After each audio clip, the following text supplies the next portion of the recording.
So the thing is whatever I don't like in life, whatever I don't like, if I don't focus on it, it ceases to exist. Now that's not to say we do avoidant behaviour, but it's sort of like to say, if something isn't important to me, okay, I can focus on it and try and tell myself it's important to me, but it doesn't really matter, like I'm just wasting energy. If I focus on what I feel is important to me and what makes me happy and what I enjoy, I'm going to be better at it than if I try and force myself to do things that I don't enjoy.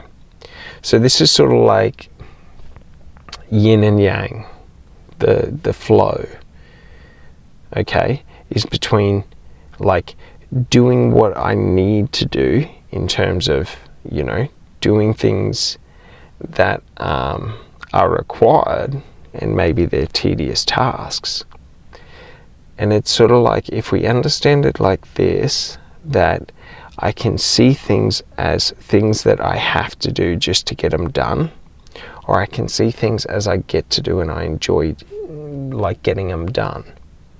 So an important thing to understand just in psychology is when I enjoy something, I dedicate more energy to it because I'm trying to get the reward of the positive experiences and the positive emotions and the positive biochemical responses. So by shifting the frame of mind, okay, to focusing on whatever I need to get done becomes a net positive if I take that action, okay, and I see it as a positive action, and it's something like an action I enjoy doing and a part of my day I enjoy, I am able to create like a positive association to where when I think of it, I feel positive emotions, because while doing the action, when we're in this building stage where we're building or creating change, okay, what we're doing for this 9 month process is, for 9 months we are conditioning in the change by enforcing new actions, okay? For 9 months we are shifting our perspective to understanding, that if we're able to consistently do this day in and day out, okay, 7 days a week for, the full 9 months, what we're able to do is we're able to condition in new behaviours and tendencies, okay? So the important thing is that we're trying to condition in layers and go deeper and deeper and deeper and add new things in, take things out. So for example, when we realize that all the perceived trauma that we've experienced in life, not to say anyone hasn't experienced trauma, but we perceive it as being traumatic. We give traumatic to the meaning.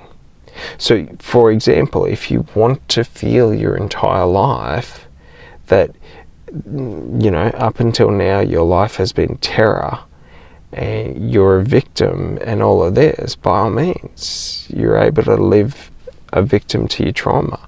If you don't want to, all you have to do is just change your mind and not view it as trauma. So, by understanding meaning, we're able to rewrite the subconscious mind, because the subconscious mind only understands in emotions and feelings, and emotions and feelings are a result of the meaning given. If I think of something and give meaning to it as being positive, I will feel positive emotions and feelings. If I see something as being negative, I will feel negative emotions and feelings. Do you understand? That's just how it is. So when we're creating this change, okay, and we're changing this aspect, we're just understanding that for 9 months, I have conscious awareness that I am every time I feel negative, every time I feel anything I don't want to feel, I reroute that subroutine and just tell my subconscious, no, I am happy. And I just focus. I redirect that focus to positive. So every time my focus shifts and tries to go to negative, what we're doing is we're reassigning it to positive by focus. So if I have a negative thought, I think a positive thought. And we're just getting that habit of every time a negative thought happens, I consciously think of a positive thought. And after about 3 months, what typically will happen is that negative thought will trigger a response. And that's what this conditioning is all about, is creating responses, so that when a negative emotion overcomes me, as soon as that negative emotion happens, a positive feeling starts to happen, because I've reconditioned that negative emotion into positive emotions. So for example, what I mean by this is when something negative happens, let's say my car breaks down, well, I think, oh, well, it could be worse. And then I've just shifted my perspective to being positive. So by not dwelling on it and feeding into it, we're able to redirect to something new. So, it doesn't have to be that simple as well, but essentially that's what happens. So we want to have these language patterns are one way we describe and communicate meaning, the words and all of that, and how we construct our language. So we can construct our language to be, positive, or put us in a positive state of mind, or we can, use, our meaning that we're giving to things. For example, for me, I see everything as a net gain, just for the fact that in any and all situations, I'm experiencing, I'm gathering data, I'm observing. So regardless of what happens, it's a net gain for me, because I leave with more than I came with. Okay? Even if I get punched in the face, I leave with more than I came with.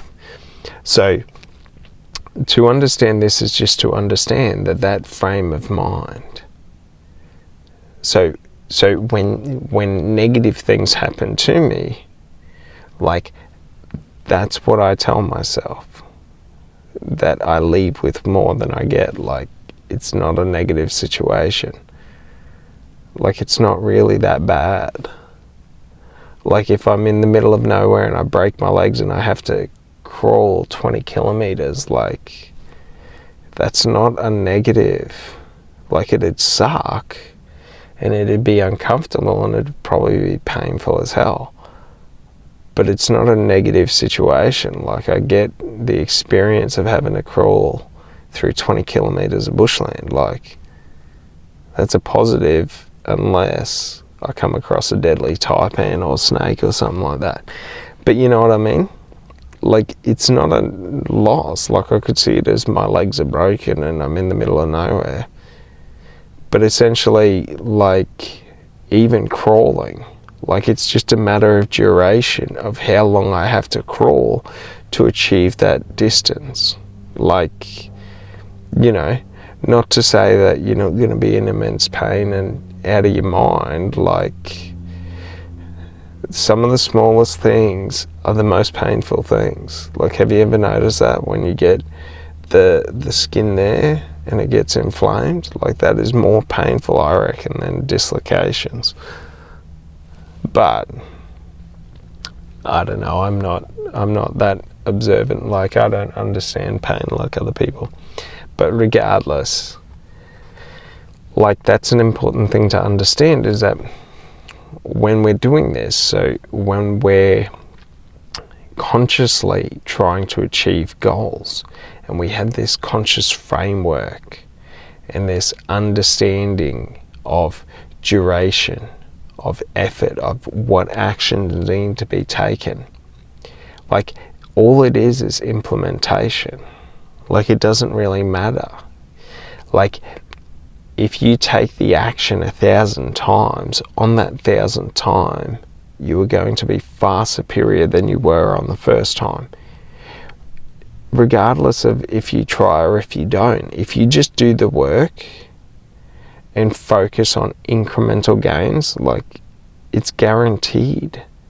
Like, you don't have to worry about it, you don't have to stress, you don't have to think about this and that. Like, that's an important thing. Like, that's what we're talking about. Is we're talking about, if I want to change a behaviour, instead of me saying I'm changing it today and it has to change, I'm changing it over a 12-month duration, and I'm working out what are the actions of change. So for example, if we're giving up smoking, we're trying to give up smoking. So for example, the action is to not smoke. So if we're looking at it in a 9-month duration, well, we're not going to start off going cold turkey and shocking the system and sort of trying to quit. What we're going to do is we're going to create the new meaning. So over that 9-month period, we're creating all the new meaning through the actions. So when we're smoking, we're creating new narratives, new meaning, new thought processes. But the other thing is at any point in time, you can quit smoking. Like, there's like, cigarettes don't have a gun to your head saying you have to smoke, right? And like, don't get me wrong, I'm a smoker. So the thing is that it's the psychology that creates the addiction, because the addiction is just emotional attachment. So the thing is that if I identify myself as being a smoker, okay, and smoking is a part of who I am in my life, well, to give that up is to give up a part of myself. So unless I reshape and reframe those sort of psychological identities, okay, to behaviour, to actions, like, it's one of those things where that's what creates that push and pull effect of the addiction. Is that if I see something as myself, why would I want to give up myself? You know what I mean? So the thing is we have to reframe those sort of narratives and those meanings and those associations and those attachments, okay? And the reason it's an emotional attachment is because it creates an unconscious impulse. So when it's sort of like, let's say, a conscious attachment, it's that your conscious mind is directing the focus onto it. So for example, if I want to be healthier, you know, and I'm trying to be healthier, well, my conscious sort of attachment is that voice or that focus that every time I'm eating is focusing on, well, you said you were going to do this. Whereas my unconscious sort of attachment is not able to sort of work through or communicate that way. So it communicates through feelings and emotions. So have you ever noticed how sometimes you might just feel really, really like down in the dumps, and you sort of, nothing's happened to you, but you're really emotional, or you're feeling really negative?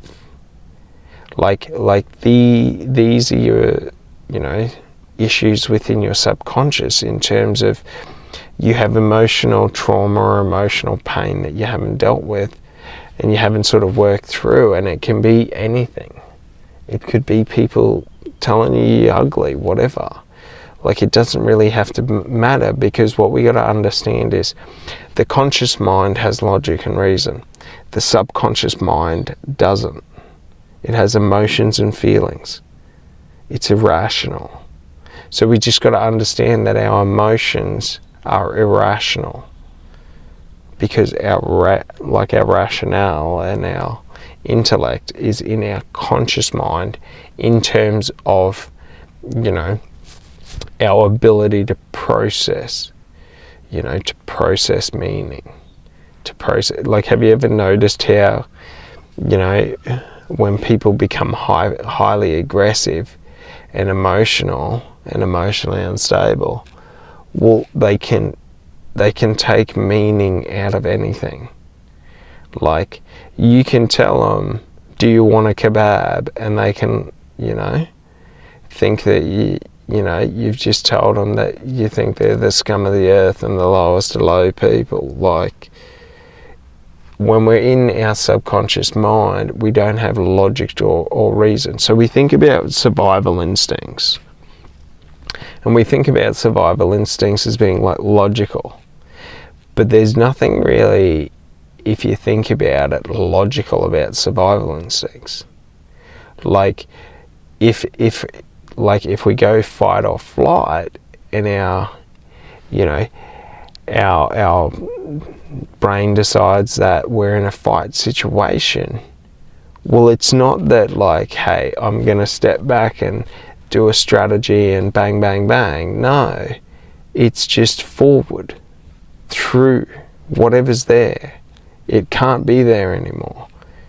So an important thing to understand is we sort of become, we create these perceptions that like our emotions are logical, but they're not meant to be. Like our behavioural instincts and our survival instincts aren't meant to be logical, because if they are logical, they would be easy to predict. Like, so have you ever noticed how when people become highly panicked, they tend to act chaotically and irrationally? So like, the thing is like, if we think back to like ancient wars before like professional armies, so like, we're not saying like, before a professional army was created, but before it became sort of standardized. Even if we look at World War II, major conflicts, like where there's been drafts, when we have some people that aren't in there, like in the military, because they want to be there, and they're sort of conscripted, when they become panicked, they become irrational and they become illogical, and this can increase their aggression, or it can increase their, perceived fears, and they become like, sort of like if you back like, let's say you back a stallion against a corner, an unbroken stallion, like a wild stallion, like, the more pressure that stallion feels at a certain point is going to, reach a point where if there is an imminent threat to the stallion dying, it's charging through. Do you know what I mean? So if you're one or two people, it would hesitate, and then just panic and shoot. Like, that's the thing. Like, it's not a logical thing, because logic wouldn't win in that case. So what we got to understand is, with our subconscious mind, like, if we were trying to, feel our emotions through logic, well, it wouldn't make sense most of the time. But the reason for the emotions is so that we can integrate as human beings in communities, and that we, aren't all psychopaths, sociopaths, going around killing each other because someone has a loaf of bread and you don't. Like, our emotions are there to regulate our interpersonal communication and help us to express, our wants and desires in life and our needs, so that we don't get to points of violence. Like, it's meant to connect us and make us, relate to each other. So one of the ways for this is, in our eye, we have these mirror neural